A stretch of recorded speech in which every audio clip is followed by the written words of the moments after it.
置き技とかも大っ嫌いですね。ああ、置き技少ないんですよ。だから俺多分スト5持たなかったんですよ、そんなに。回答来たら面白いけど。あ、来た。これか。これ当てたいですね。これは当てたい。これは相当当てたいな。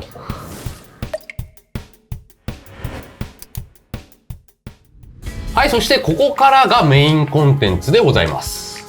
まあ今までのもメインコンテンツだったけどね。すごいいいお話が聞けたので。で、数の子さんのプロゲーマーとしての強さの一つとして、人が強い。まあいわゆるですね、読みが強いなということが言われていると思うんですが、そちらについてですね、深くちょっと掘り下げていければなと思います。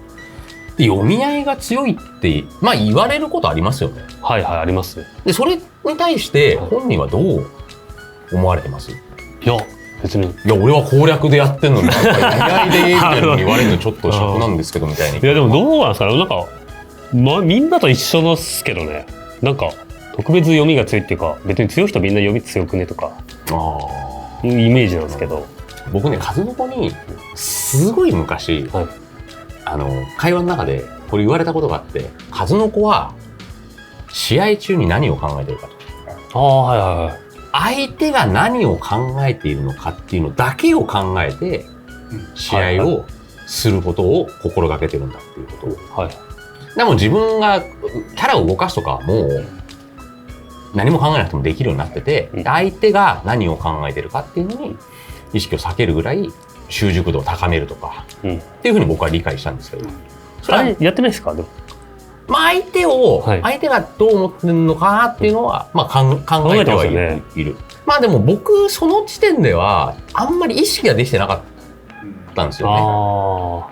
特にでも結構前だから、そしたらスト4の後半とか、スト4の前半なんかもう自分のやりたいことしか考えてなかった。こいつ、表がハードしてんのかな裏がハードしてんのかななんてさ、気にしてもしょうがない。まあそうっすね、そうっすね、確かに。でもそれがもうちょっとさ、複雑なところになってきて、立ち回りとかの話になってくると、やっぱりその相手の思考、今この場所で何を考えてるかっていうのを、読み取るっていうのはすごい重要なファクターとなってくるから。みんなやっぱ読み合いを主軸にやってると思ってて、で自分の中でちょっと他の人と違うのは、難しいこと減らすとか。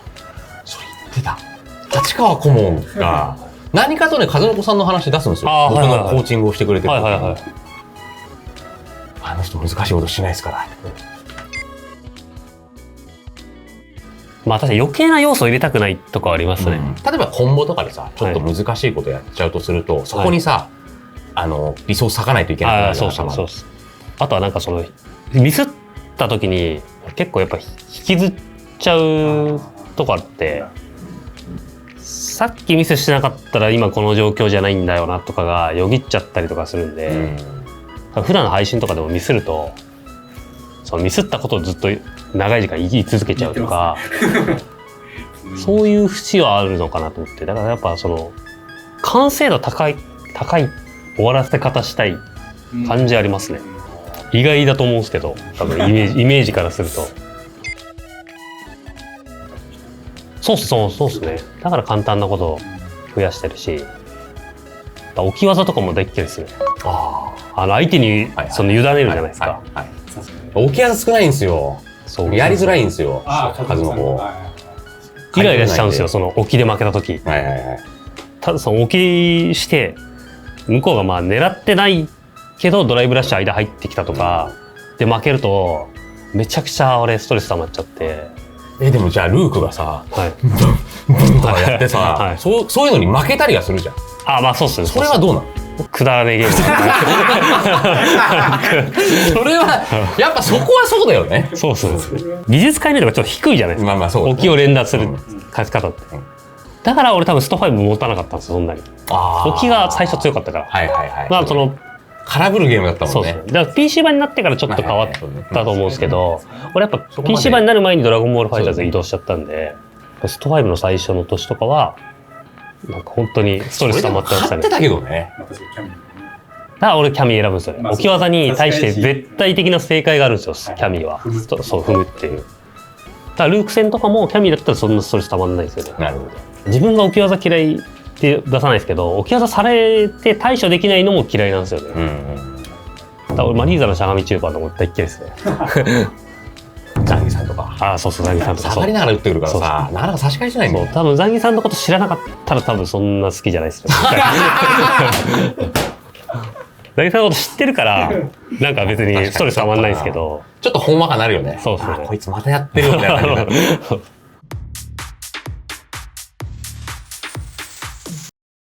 そしてですね、対戦中の読み合いについてどういう部分を見てどんなことを考えているか。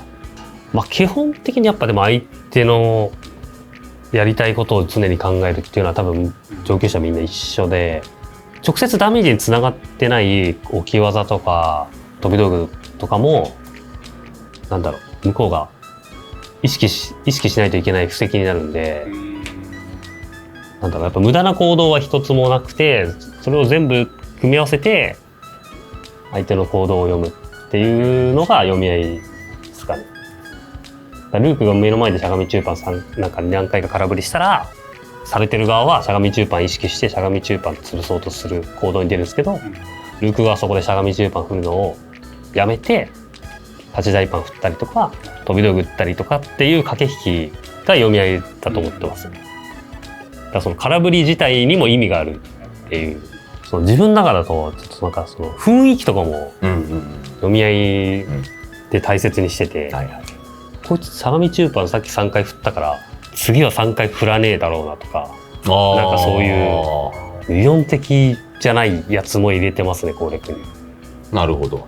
その人のパーソナリティもやっぱちゃんと入れてるってことよね。人読み。そうですね。でもそういうのはでも試合前に一回リセットしますね。気にしないようにします。そう、試合中にあくまで作っていく。なるほどなるほど。雰囲気なんで。じゃあ人はあんまり見てない。そうですね。最初は絶対にフラットな状態で入らないと意味ないなと思ってて、この人はこの連携よく使うから警戒して入ろうとかなると、もうなんかその人がその連携やらなかっただけで焦るし、もう決めて入ってるからもうちょっと読み合いの質が下がってると思ってるんで、例えば時田さんがその剣でタチコパンすごいキャミ戦振ってくるっていうイメージがあるんですけど、それやっぱ一回切って、本番の時はその初めて戦う気分でやって、そっからそのコパンやってきたら、そういえばコパン多めだったなみたいなので作っていく感じですね。試合前に対戦相手のその動画を見て癖とか傾向とかを把握してから臨むっていうことはやられてる人多いと思うんですけど、それもやらない？それはやる？それやってたんですけど、それで失敗したこと何回かあったんで、そこからやめましたね。全然違うじゃんみたいな。そう、全然違うじゃんとか、そう一回でもなんかやっぱその違うことされると立て直せなくなっちゃうんで、切るようにしてますね。なるほど。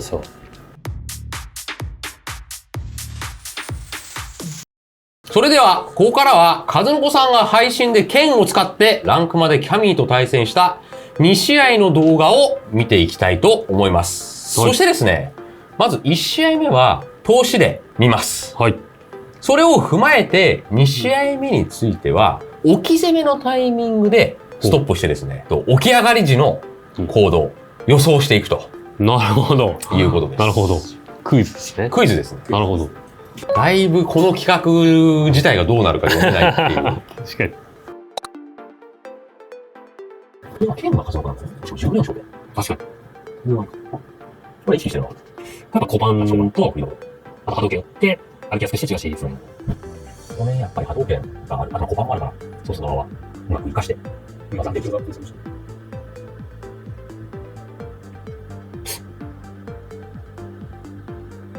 めっちゃ暴れてるな。なるほどね。キャミー側の動きは。踏み側の動き。大丈夫かな。顔できたね。ミス多いね。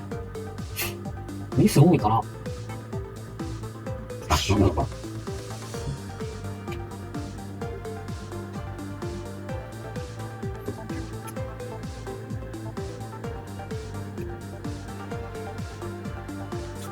大丈夫か。今の流れで。あれ今の全部全部か。なるほど。で、受け入れる。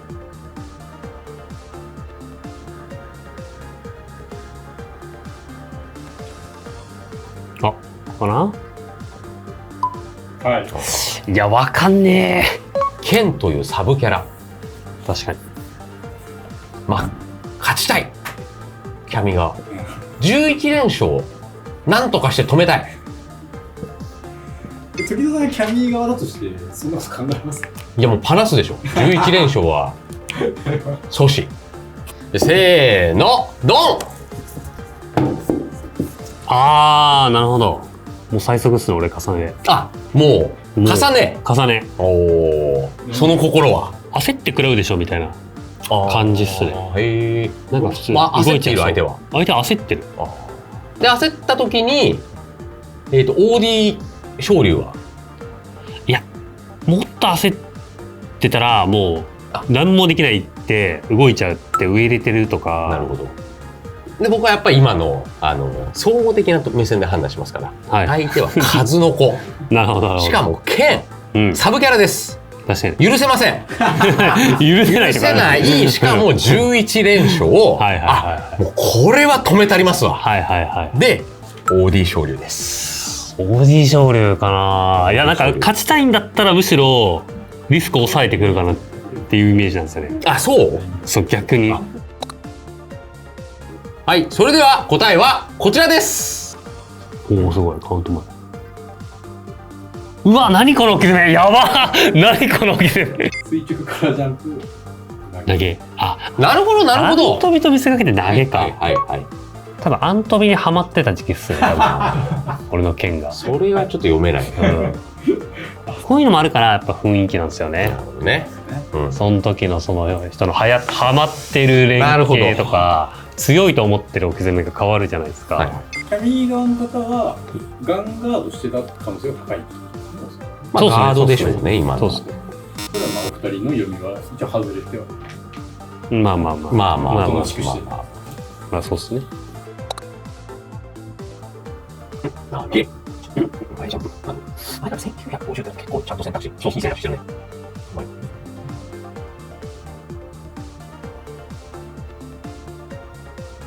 しっかり出すか。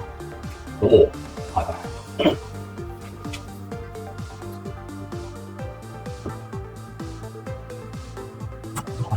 あ、じゃあ、あ、これないんだ。こっちも大事か。あ、中華。あ。うん。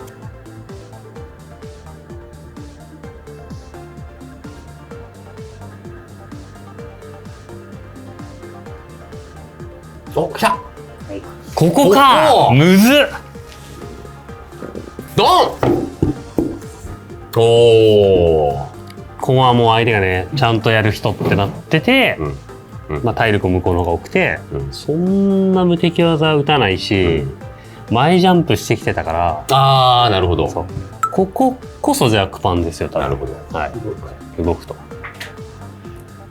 で、私も反省しまして、今までの試合を見て、連勝ストップだとか、そういうんじゃねえと。これはちゃんとこの試合を、しっかり一個ずつやっていくんだという、まあ、キャミー使いの志を感じまして、なので、まあ、パなしもないだろうと。まあ、ガードされたらもう終わりかねないし、ここは一回、まあ、受け入れる。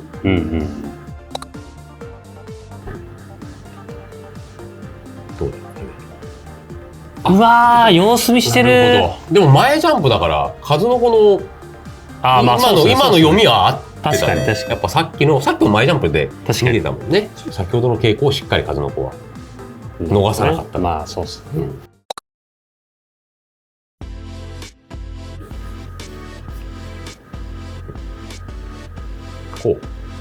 ああ、ここいいね。これここいい。ドン。おー、ガードか。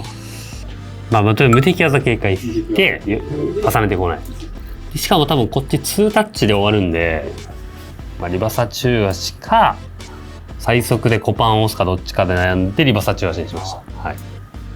投げられてもまだ大丈夫というので、ひとまずガードから入ろうかなと。キャミーとしては一発で終わらせたい。投げ行ってもう一回やらないといけないよりは、なんかここちょっと相手一回昇竜って、勝たせてくんねえかなみたいな感じで、はい、ちょっと話警戒みたいなうんのを読んでガードです。実質2人の回答はほぼ一緒です。まあ、キャミ側の予想はそうですね。キャミはそうです。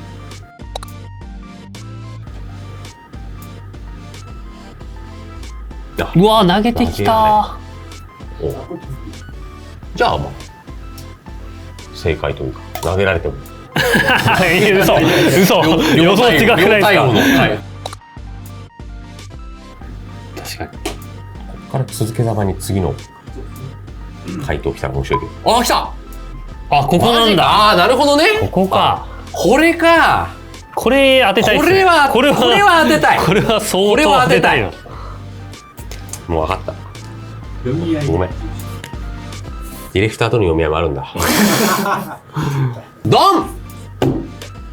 おー、割れる。投げは連続で絶対やってこないと思ってて、うん、しかも投げ5なんで、まあ、普通に中パンとかとりあえず通常技埋めてきて、ファジージャックパンでもう起きないし、向こうが重ねミスったら勝つから、投げってやっぱあんまないの、そのキャミ目線として。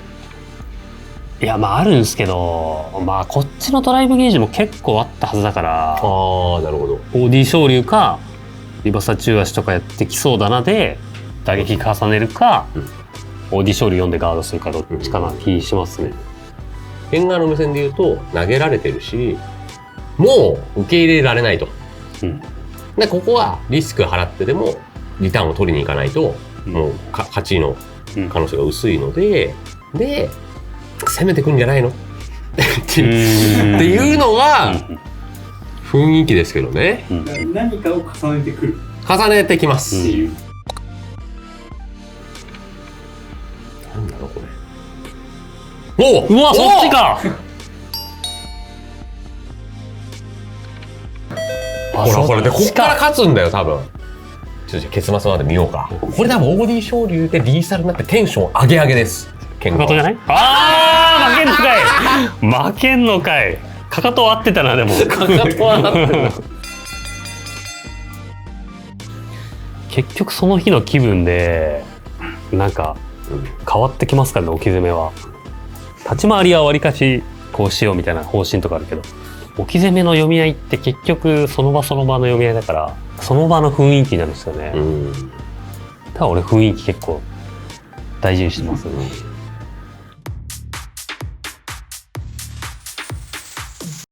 最後にこの動画をねご覧になってる方の中でも読み合いがちょっと苦手でしてっていう方いらっしゃると思うんですけど、そういった方に何かアドバイスはございますか？なるほど。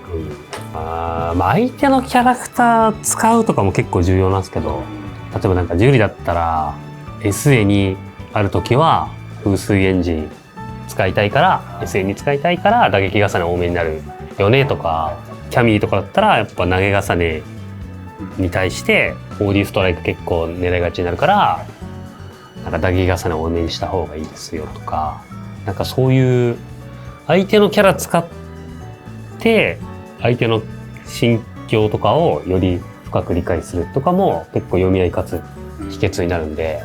たくさん使うもんね。そうっすね。いろいろ剣も使って。そうっすね。剣も使うし。剣の理解度だいぶ上がった。そうっすね。私はコンパン振りたくなるなとかキャミーのその無敵技って位置入れ替わるんですけど、画面端追い詰めたら打ちたくなるじゃないですか。でも MR 高いキャミーだったらそれも向こうが分かってそうだから打たないとかになるんですよ。